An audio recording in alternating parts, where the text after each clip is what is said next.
रास्ता निर्माण पई कोटी कोटी टंका विभिन्न योजना रे पाटणा ब्लॉक रे खर्च हेउथिले मध्य ग्रामांचल रे रास्ता अवस्था शोचनीय होई पडुछि। एपरिकी केतक साही को आज पर्यंत माटी रास्ता खंडिए मध्य निर्माण होई नाही। एभली दयनीय चित्र देखिबाकू मिलिछि पाटणा ब्लॉक अंतर्गत डुमुरिया पंचायत पिछुड़ाबेडा ग्रामर नाटनबेडा और भालू पहाड़ी साही रे रास्ता नथिबारु बाध्य होई आज जणे गुरुतर रोगी को 2 किलोमीटर जाए खटियारे आम्बुलांस कर्मचारी माने साहीवासी सहयोग रे बोही परे 108 रे पाटणा गोष्ठी स्वास्थ्य केन्द्र को आनिछंती।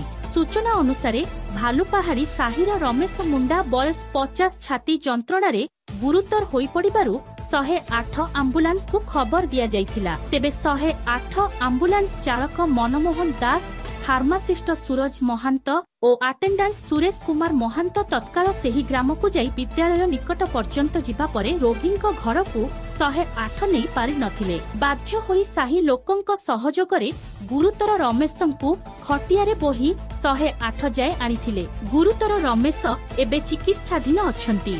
केन्दुझररु दशरथ बारिकंक रिपोर्ट, श्रीक्षेत्र न्यूज।